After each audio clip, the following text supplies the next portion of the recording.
Hello and welcome back, finally, to Alpha Tauri, or RB as it is now, even in-game, with the modifications we made. Yeah, so if you've not watched the EAFC content, you won't have got the explanation of what's going on. So if you're just here for the F1, and I wouldn't blame you, obviously the interests don't necessarily overlap, I'll just fill you in. There's been a bit of a life situation that's meant my free time has been curtailed somewhat, and having to play through an entire season doesn't really help facilitate videos quickly on this front. The EAFC content, I can literally just click record where I finished the previous one.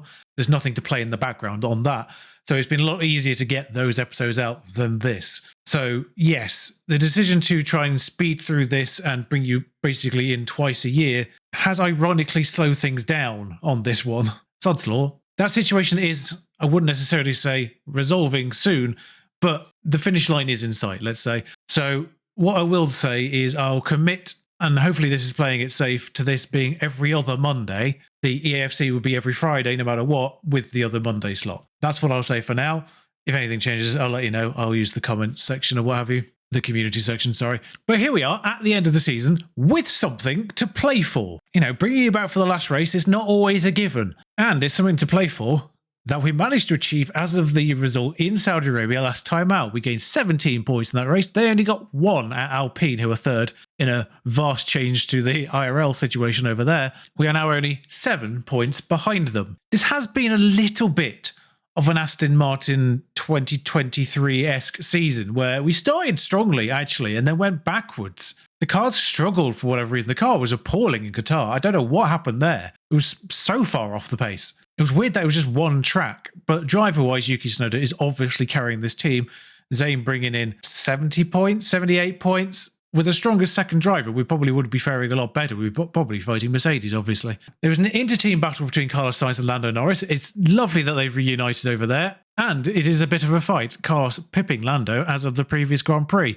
So they're going to be fighting each other. The title is sealed as of the last race. It did go to the penultimate race, but Max does pip Charles Leclerc. Russell, Piastri are kind of in a fight. They're only 11 points between them. Obviously, if Alpine have a good race here and Ferrari don't, that could go the other way. George did it in their favour last time out. And Zane himself does have Perez on his heels with Ocon a little bit further back. Nick de Vries is sort of in a... Obviously, they can't necessarily get past Zane Maloney, but these four drivers can go ahead of the next one, and that's about that. And further down, of course, is obviously tighter. But overall, constructors-wise, Kicksauer did get a point. Lovely for them. Haas kind of officially dead in the water in ninth as well. Nothing to play for there. I don't really know what's gone on with McLaren, because in races, they always seem to be better than this result. Maybe it's just because the last time out they got 8 points. Aston Martin didn't get any. And yeah, Ferrari are kind of by themselves in fifth. So it is only us that are fighting for something here, and the pit stop's been ours for a while. Nothing to talk about driver-wise. Zane is 85 rated, Yuki is 88. And staff-wise, we are getting Enrico Cardile in next season.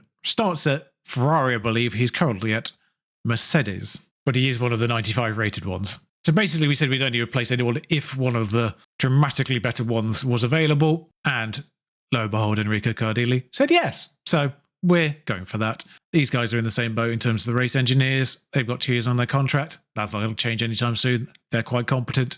Doug de Beer's contract runs out at the end of next year, end of year 63. Maybe we'll allow him to retire. As for the board, we have had 8 podiums. So we've already done the long-term objective. We are on course for 4th or above. In fact, we can't be worse than 4th, I think. So I think we're okay there. And to pop it back onto this as well, the 6 sprint races have been won by the top 4 drivers as they are going into this final race. Carlos Sainz has 1 win. Charles Leclerc has 1 win. Max Verstappen has 2 of them. Yuki Tsunoda has the other 2. He has no race wins, but he does have 2 sprint wins and 7 podiums. Zane Maloney has had 1 podium, which does kind of show you how the rest of his season has gone, unfortunately. Ridley has 1 fastest lap as well, but he does have 2 DNFs, as does Yuki. Both have been taken out of race, I think, in the second half of this season. Pretty certain you were witness to Zane Maloney's first DNF. I can't remember if you were witness to his second, but Yuki's was a few races ago. So I'll quickly run through all the practice sessions and bring you back for qualifying, as ever. No fast practice. George Russell had a crash. That took him out one of the practice sessions, so he might be wounded for this weekend. We may have an issue with Maloney this weekend. His engine is likely to tip onto minor wear, probably in the race. So obviously not expecting much from him in the first place. We will be likely relying on Yuki Tsunoda to overhaul those 7 points that we need on Alpine. We'll obviously pay attention to how they fare. I have gotten away with in a few races, not even running them a second time in Q1. So we'll see how that goes. Haas seem to have improved their car in literally the penultimate race. They came out of nowhere in Saudi and were actually competent. Qualified top 10 for the first time in the entire season. So I actually dread to think how good that car will be with good drivers rather than, well, second-year rookies, I suppose they are now. Still low 80s, though. Oh, Yuki's 100% fine. 6/10 on the drop for him. We'll stay with Zane on 2 times just to make sure he doesn't have any errors in real time, or hindrances for that matter. The Haas gets out of the way quite nicely. Everyone's very spread out for this qualifying for some reason. Like, barely anyone's actually running at the end. Don't know why. Weirdly, it seems to be mostly the people in danger that are actually driving right now, apart from Ocon and Norris. Loney has gone faster in the first 2 sectors, so I wonder if he had a problem. Because he is worse than Yuki, but he's not 8/10 worse. Anyway, that's more like it. 2/10 worse. Still got Zhou Guan Yu. De Vries doesn't improve. Maybe it was an anomaly for that Haas qualifying, actually. They are sort of back to where they normally are. Well, it's 5 people definitely worse than Maloney, we're fine. Neither Giovinazzi or Joe improved. In fact, Joe has actually already done his lap. Also, if we just look at those results, worth saying, Charles Leclerc, Verstappen, Perez, and Gasly all have penalties. Annoyingly, it's not the Alpines. So as we pop them out on their initial flying laps, Maloney obviously probably won't get in the top 10, so he'll save a soft tyre that way. Yuki has saved a soft tyre by not running a second time in Q1. Good news for us. Both will have a fresh tyre for the race. Not that the soft tyres last very long here anyway. So obviously those tyres they did those laps on were a lot more used because of the deg rate here. I've accidentally sent Maloney out on used tyres, the one he did the flying lap on in Q1. I just forced the habit. I just clicked the one to the left of the one he was already on. So he'll have 2 fresh tyres then, probably. Interesting that pushing them still hasn't actually got them warmed up. Apologies, there may have been actually no game sound up until this point. Thankfully, I've caught it quite early. No idea what happened there. I was surprised that Zane's still not gone faster, because technically those tyres were still fresher than the ones he did his first run on. But I'm expecting him to end up in maybe about a 10th better. But Yuki's faster in both first and second, crossing a line momentarily. Zane rounding the final couple of corners. He pops it just in third temporarily. But Zane now 3,000ths faster, I think that was. And actually still slower than Hadjar. Great work, Zane. Partially on me there, but yeah, he was only going to get about another 2-3 at best. And obviously he'll benefit from these penalties. As a banker lap, I'll take 5th. As we join Yuki for his flying lap, it is worth saying, of course, that Piastri hasn't made the top 10, so that's 1 Alpine out of this, hopefully, already. Stroll is 2 places behind as things stand, but is only 3/100ths of a second on their original laps. You know, let's watch it off board. The camera, not as pleasant to the night track of Abu Dhabi. Faster first sector, as you would hope. I'm not sure the first ones to take a checker flag are. There's people crossing the line now, who I think might be done. Well, that being said, none of them are moving around on the time chart, so maybe there's just starting laps. I believe one of the Mercedes is done because the Red Bulls caught it and passed it, but otherwise, we might actually be second to finish. Ferrari ahead to take the checker flag first. Around the final couple of turns, faster first and second sectors. Russell goes to third. That's a big leap from him. Yuki, even better, goes to third himself. Perez now doesn't improve. Stroll does improve, but only to 8th again, as Sainz, I think, jumps. Not sure what happened down there, but Stroll, Yuki third. 5 places gap to start this race, although there's 2 people obviously that can ruin that. We're eyeing Norris and Ocon. I think Ocon's done because he's letting people past. So sorry, the other way around. Norris is the one letting people past. Oh, just Ocon to go. Doesn't improve. So perhaps a lot of people are suffering right now. And I've just realised, actually, because of the penalties, Yuki will line up on pole. I don't think this gives him pole, but he will line up on pole. I mean, statistically, it doesn't give him the pole on his sheet. But Perez and Pierre probably elevate Maloney 2 places. Depends on what these penalties are for the Red Bulls. Just 58 laps of the Yas Marina to go. It's always debatable whether a 1-stop or a 2-stop's faster here. With 2 fresh softs, I'm tempted to just to make the most of that with Zane. Yuki has 1 fresh soft, so I think we'll play that game with him. I was right about the position bumps as well. Yuki does start first, of course, that one was less debatable. They were always going to end up behind him, but Zane does only go up 2 places. So knock a lap off, and we're ready to go. What a way to end the season, by the way. They're calling him on pole. Anything could happen. It's the Abu Dhabi Grand Prix. And it's lights out, and away we go. Immediately, I'm spying that the other front runners are on mediums. Well, at the very least, Russell was. Ocon was as well, I think, but Norris has bypassed him on softs of his own. Zhou Guan Yu on a hard to begin with is hopefully going to be easy pickings for Maloney. That being said, someone has got past him already, which probably was Zhou. In fact, it was Leclerc and Gasly that ended up behind. Perez's penalty not enough to put him behind Maloney. Verstappen only started 6th, 5-place penalty for him. I mean, Yuki's taken this first lap as if the DRS comes in after one. Russell gaining a little bit through that sector, but he does have another lap to build this lead and break a DRS. Mercedes clear second in the championship. We're not too bothered by them this race. Obviously, they might put us closer to the Alpes by overtaking us, but we're not too bothered how they fare. Yuki pops in the fastest lap on the first lap, which is rare actually for the leaders to do that. It's always somebody lower down with a draft. So all of the stints that we're going to put these drivers on have that wiggle room to push at both ends. They can't push for the middle of the stints, but two-stop often better here just because of incidents. If you can line up those incidents with a stop. So Maloney this time round actually eyeing Zhou Guanyu a little better, but Zane had a better look at Zhou Guanyu that time round, but still nothing really going there, unfortunately. When DRS kicks in, Hadjar's actually going to be the sit-in duck there. The good news is De Vries isn't capable to hold on either. So we take them off the push modes as they begin lap 3 and DRS is enabled. Standard operating procedure that hasn't changed as a system. Of course, it's actually, I think, the first time I get to do a recording of this since they've announced actual features for F1 Manager 24, and they are bringing the one that we all want in the form of Create a Team. So that will be exciting. And it does, I think, some way go to explain why they basically dropped all development of this game in December. They were accused of doing that on the first game when they didn't. They kept the updates through to March in terms of just improving it and stabilizing it. But this time, literally the last thing we had was March of any kind. But this time around with F1 Manager 23, the last thing we had full stop was December, whether it be patch or balancing. We've given Zane enough screen time. Norris cleared Russell, and thankfully now as a unit we are just about breaking away from him. It'd be nice to drop Russell entirely and just let this be Yuki and Lando just slipstreaming each other for the remainder of this race.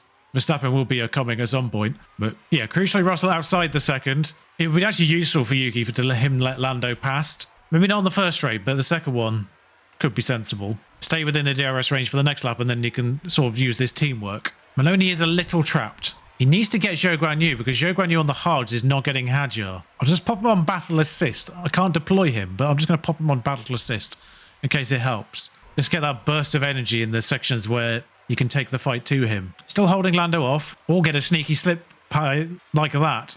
I couldn't think of the word in the moment, but try to say slip past and slip by at the same time. And there you go, second DRS zone, immediately past Hadjar. He's now free. Take him off DRS Battle Assist because that's not helpful when you're already ahead and the car behind isn't likely going to fight. Alright, so Maloney, off you go. Ideally, if Maloney can get ahead of Piastri, well, Perez too, because they're in between. But yeah, if Maloney can finish this race ahead of Piastri, that would just be nice just to help that particular second driver effectively fight between ourselves and Alpine. Stroll still in a train behind Verstappen and Sainz. We would go third off the back of this result. Both drivers running basically fine for their pit stops. Kind of looks dramatic how bad their tyres are already, but they're not actually doing too badly.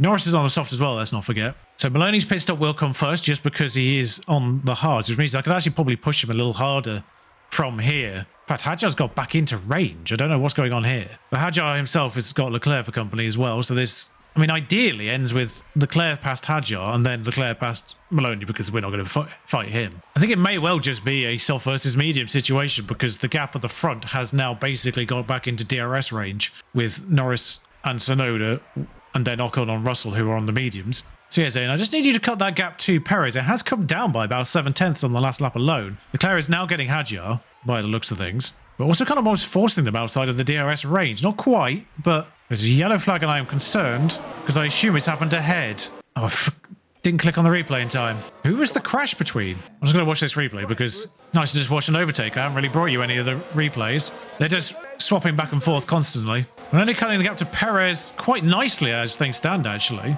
1.3. I still don't know what the issue was between. And the investigation clearly says no one's at fault. The visual error is still a thing due to modifications, I think. Would have been great if Maloney got into Perez's DRS before...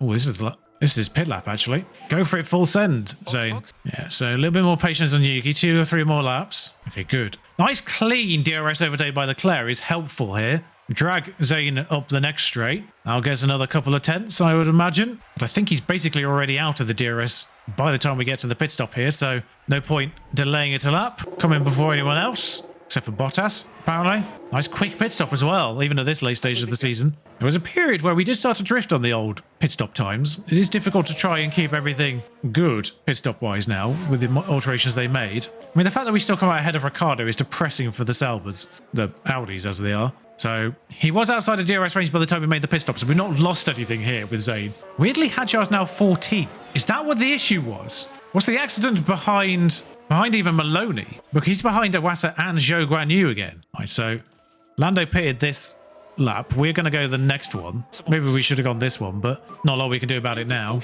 Might even go all out on the fuel on this in lap. Really pushing these hard tyres. We've done one lap of them. They're still not up to temperature. Now they are. Yeah, so just enjoy this clean air, Zane. You will eventually get to Giovinazzi, but the people at the back are so far apart that they should be fine just to catch, pass. We'll pay attention to Yuki, of course, for his pit stop. And here he comes. Maloney's already cut the gap to Giovinazzi to 2 seconds. It's remarkable how much quicker he's going even on a hard tyre now. Sainz pits as well. Of course, this is where a major accident happens, is once we've already pitted and Stroll hasn't. Everyone else in this race is largely irrelevant. They're mostly just existing to be blocks between our drivers and the Alpine drivers. Piastri's come in, which makes me feel like Stroll might do it next lap.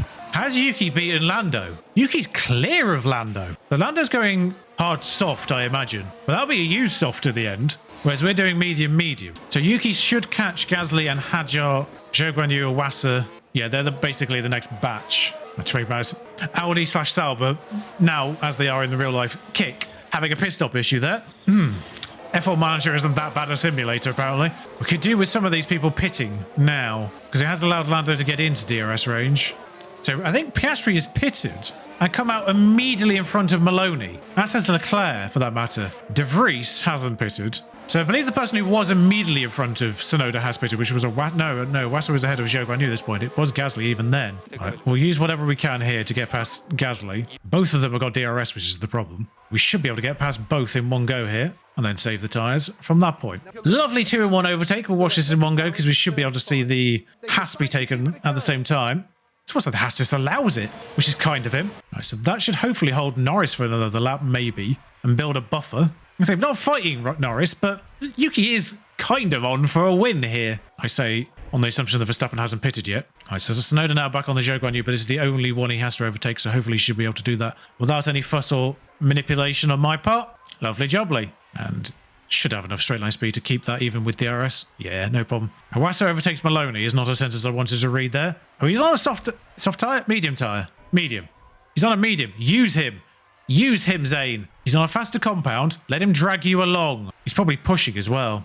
Never mind. He's just pitted, so I presume he's pushing. Stroll still hasn't pitted, which is annoying. He's on a medium to start with, though. The good news for Yuki Tsunoda, though, is he's only 8 seconds... No, he's about 5 seconds behind him because he's on Perez. So hello there. 2 seconds to Norris as things stand, but Perez is holding us up. I want to see if we can actually get past him before any DRSs. A bit pointless to do so, but we've got that extra wiggle room in the tyre. We might as well use it. Might as well watch it. I mean, it's a simple DRS overtake. He's already slid back in before the corner, miles before the corner, before he's even had to brake. Verstappen now pits. Tsunoda now only 2.5 seconds behind Stroll, and Tsunoda has already pitted. Of course, the problem is anything happens right now, then he will end up ahead of him. If we can get past Stroll, then I can feel a little bit more comfortable. Gasly immediately behind Maloney is... I've just noticed there's a yellow blinking light on Maloney. His engine has ticked over now, unfortunately. Under 50%. Problem. Unfortunately, I fear Maloney might be a bit of a sitting duck, especially on hard tyres for now. He could be relatively quick at the end of the race, but Russell now pits, but Stroll still hasn't. We'll deploy the same tactic again. Norris has closed the gap again in the meantime. And because this one matters, no matter how simple as it may be, Lance Stroll is a full pit stop behind. On the assumption he's going to be doing a one-stop, starting on a medium, we'll assume he's going medium to hard and leaving it at that, because he still hasn't pitted on lap 24. We have pitted and already recovered that full pit stop on Stroll. Only Ocon remains, actually, as another challenger, and he's now pitted. So we're only 4 seconds behind Ocon when he pitted there, and I assume that's their first pit stop, and potentially only pit stop. We'll check what tyre they come out on. If they come out on a hard, then they're one stopping. Something's happening. They've had a pit stop issue. Right, I don't know why that's a yellow flag, though. I mean, Karun said we see the issue occur there. No idea what happened. There was a yellow flag there, and then they wiped as if there was going to be a problem. Piastri in 7th, worth highlighting, actually. But so Stroll does come out on a hard, and he comes out in 16th. So he has got to go through people, but a lot of people obviously pit a second time here. Verstappen on a medium. Leclerc on a medium. I didn't see what tyre Verstappen started on. Piastri on a soft now. Russell, Ocon, Perez, Stroll definitely going to the end. Sainz, I assume, is doing the same strategy as Maloney, soft, hard, soft. Magnussen's a little bit different. Norris doing the same strategy as Maloney as well, I would suspect. Magnussen's a little bit more confusing because he's clearly done the hard part of that later. I don't think we're winning this race because Norris is with us now and passing us. And Verstappen's with us now as well, for good measure. Norris getting past us on a hard tyre, presumably going on to a soft at the end. I think they're ahead. Leclerc's fourth, and I know he stopped already as well. Yeah, Maloney is struggling. What are his lap times? 1:30.2. He's going the same speed as Giovinazzi in 18th. He's a full second slower than most people ahead of him, including Perez, who's also on a hard tyre. Oh no, Perez has just overtaken him. We don't know what his true speed is. In fairness, he's on a hard tyre and the people directly in front of him are not. It's the basically 2 seconds to Russell and Ocon. The concerning statistics for Zane here. Yuki's sticking with Verstappen. Oh, that's weird. Verstappen's overtaken Tsunoda. Tsunoda's re-overtaken him again. I think that's his engine. I think his engine's done. I'm not going to check everyone's engines at this point in the race because I don't want the game to break. But the issue where it will just randomly freeze if you open the strategy tab can be a problem. So I don't want it to happen now. We're halfway into the final race that I'm actually recording. He won't be the only one ailed at this point in time. There will be other people struggling out there. This is a lovely old ding-dong with Verstappen and Tsunoda. It's pulling us away from Norris. I think Norris just had a go for a few laps. Stroll takes Maloney. I mean, the good news is at least he's held up Stroll for a little bit there. Well, Verstappen's decided to disappear now. So not a lot we can do about that. But it does leave Norris 3 seconds behind and with Leclerc in his DRS. We were always going to assume the Red Bulls will get through because unless there's an incident that takes one of them out, then the game will always Noah's Ark the Red Bulls 1 and 2 by the end of the race. They are two very good drivers in that car, so typically they end up 1 and 2. The same way the back of the grid will typically end up the 2 Saubers and the 2 Williamses as things stand in terms of quality of car order. Do not be surprised if the Hasses are the 2 15, 16 by the end of this race, aside from Maloney if his engine holds him back. The middle of this group, a little more varied just because of the varying engines and car parts qualities, basically, as things stand. If everyone had a perfect car, it probably would end up 2 by 2 by 2 by 2 by 2, but because they don't, and because the drivers do have a little bit of nuance between them, and they still matter a little bit, from Mercedes through to McLaren, I think, probably the 7th worst, best, get a little bit more mix-up, as you're seeing right now. Leclerc will get Tsunoda eventually. Norris will probably get Tsunoda eventually. Yeah, he's already got him. But if you could let us drag you... Wait up, Charles! Wait up! Just hold on there, Charles. Just hold on there. Give me that beautiful, beautiful DRS, my friend. Thank you. All right, that'll do us. We don't really afford to do that for a lap. Just drag us away from Lando if you wouldn't mind. It's not that I necessarily want to finish ahead of Lando. It's just I want to not fight with him as much as possible because that will inevitably slow us down and put us closer to an Alpine eventually. But I mean, as things stand, Stroll's 13th, but people need to pit again, including ourselves. Wait, can you do another lap here, Yuki? No, never mind. No, a little bit futile. Okay, well, Maloney's in a gap. We'll get his fuel back now. Realistically, we're just waiting for the pit stops now. Never mind. Norris has decided to catch Yuki after all. It stayed at basically 2 seconds that entire time, except for the last couple of laps where Norris has turned up. It might be a wearing medium versus a fairly competent hard situation. I don't know. I think we've gone past the pit stop lap. For some reason, it didn't actually tell me to pit. Hopefully Yuki comes out in a nice healthy gap that I can just decide to conserve fuel on. And thankfully that was also a nice clean overtake by Norris, so we're not going to faff around with side-by-side dueling, although we might get a bit of it here. Although again, that was actually relatively smooth for side-by-side fighting. Up to that point. Right, minus 0.2, that'll be enough. Maloney can at least go aggressive for the remainder of his stint, I think. 5 seconds behind Piastri. Gasly had to pit again, of course. Crucially, Stroll doing a one-stop. Tsunoda's come out literally ahead of him. There's the car we're fighting and need to get 7 points on. Because Piastri's outside the points as things stand. So Ocon and Russell are going to the end. So we need to get by them on track. Sainz, Norris, Magnussen, Leclerc and Verstappen will all be pitting again. Depending on when they pit, there's a good chance Yuki actually ends up leading this race again, briefly, before Verstappen / Leclerc ruin our dreams. Leclerc's pitted now, that might not happen. After all, if we could drop Stroll, Yuki, that'd be great. Thank you. All right, we'll conserve with Yuki now because Leclerc's come out ahead, so we're not actually going to lead this Grand Prix no matter what now. I'm not quite sure why the gap to Russell is not coming down faster than it is, but the good news is we have caught him. And Sainz, for good measure. Maloney's come back out again in 16th. What was I saying about the Hasses earlier on? They will end up 15th, 16th, if not for Maloney's ailing engine. It is crucial Yuki gets past these people now. Problem is, I think Sainz has just nabbed DRS, but should get him, and then should get Russell. Yes, I know it's empty. I'm using it deliberately here. Still a bit of harvesting we need to do with Yuki. 12 laps to go, this should be fine. But I'm increasingly believing that Lando and Magnussen might actually try to go to the end on those hards, or randomly just put on a really late soft. They're not helping their races one way or the other, though, here. Wait, I was about to speed that up, but they just genuinely look like they were letting Yuki go by here. Unfortunate animations there. Yeah, we're going to have to just avoid using ERS for the time being while we're in this fight. Well, that's not helpful. Just get back on the road, Yuki. There was no one there. Now Stroll's ahead of you again. Why did you wait 10 seconds to get back on the road for no reason? You should be fine. Push the tyre, my friend. Oh, hang on. He actually lost a bit of it just by going off. Gaining on Stroll nonetheless, should pass him easily. That one lockup has just cost us third in the championship. There's nothing I can do about this because he's lost the tyre advantage he had. Yuki has got Russell on this final lap. Oh, hang on. Norris's tyre's just blown up. If you can hold Stroll up, I think Stroll will get past. And I don't think Yuki can get Sainz on the line here. Annoyingly, also puts Piastri into the points more. Norris did try to go to the end of that tyre, and his tyre blew up. Ocon gets third, random podium for McLaren at the end of the season. But 5th versus 7th and 9th is not a 7-point victory, unfortunately. It only ended up 15th and nowhere. That engine did suffer. Still, the board only wanted 4th. The board did only want 4th, so it's not too shabby. Yeah, we only get 2 points on them, I think. Yuki himself holds on to 3rd. It was outside of a DNF and Carlos Sainz winning a thing. Zayn at least remains a top 10 finisher, despite Ocon's 15 points. And there we have it, 5 points behind Alpine. If Zayn Maloney hadn't been taken out of that first race, that might have been 5 points. I don't know where he was at that point. Oh, the Netherlands was taken out the second time, wasn't it? Yeah, if Giovinazzi hadn't taken him out there as well, that might have been the 5 points that we...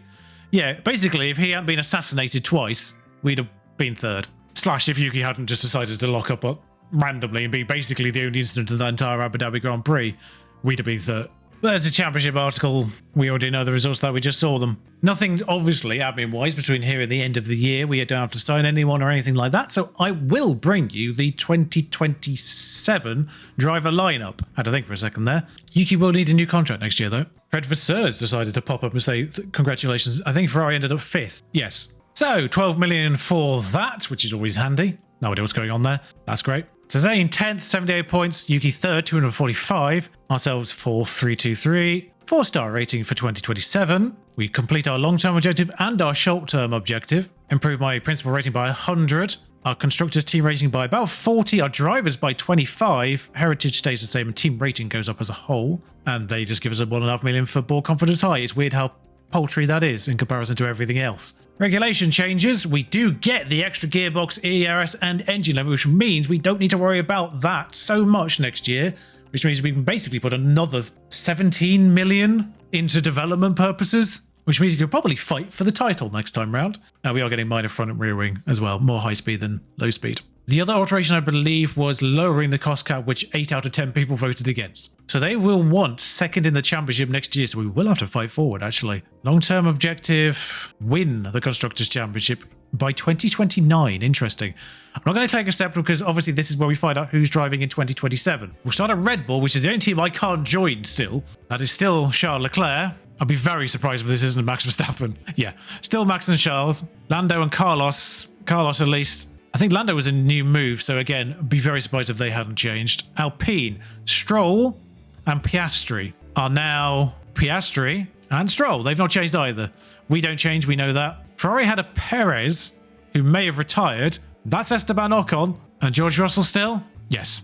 So there's an opening at McLaren. Pierre Gasly remains at Aston Martin. Kevin Magnussen remains at Aston Martin, which does surprise me a little bit. I thought he might have retired by now. So Shogun Yu remains at McLaren. It's a very non-movie end of things. So words failed me for that a moment. But free agent Alex Albon is Shogun Yu's partner for 2027 at McLaren. I'm glad he got a seat again. Mick Schumacher's at Williams. Williams is De Vries and Giovinazzi. I believe Giovinazzi doesn't have a face, so this could still be Giovinazzi. Is Théo Pourchaire finally getting a seat in F1 alongside Mick Schumacher at Williams? I would love to say that's a young driver lineup, but Mick will be about 27 by now in game. It does mean I'm going to have to look at Ferrari's... Alex Palou is coming as Ferrari's reserve driver again. How is he still in the... I think that might be the only change. Oliver Behrman is McLaren's reserve. At this point, I'm not going to bother changing reserves over. It would make more sense for Behrman and Palou to swap over.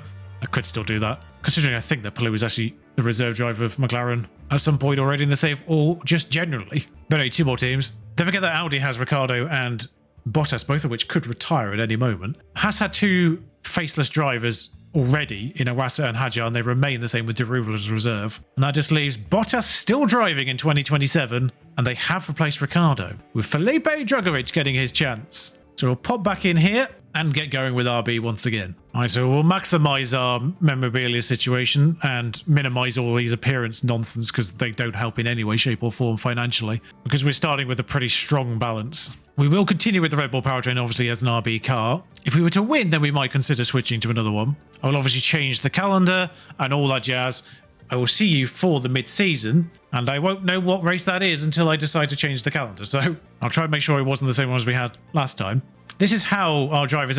Yuki cannot stop getting more adaptable. It's very annoying. I would like him to actually improve cornering or control. You know, the two things you lack in Yuki. But no, keep giving him adaptability. Ironically, the one thing that Maloney doesn't have, but does have oodles of control and smoothness for the matter. They're very smooth drivers. But with plenty of money in the bank and plenty of wiggle room now in the cost cap, thanks to the increased allotment of core engine parts, we can go more aggressive on this year and more aggressive with the research as well later in the year. So we can get these parts out, get them done with expertise and all that jazz, and still have money to spare at the end of the year, fingers crossed. So I will save up here, and I will see you mid-season to see how we're getting on in 2027. This could be the year.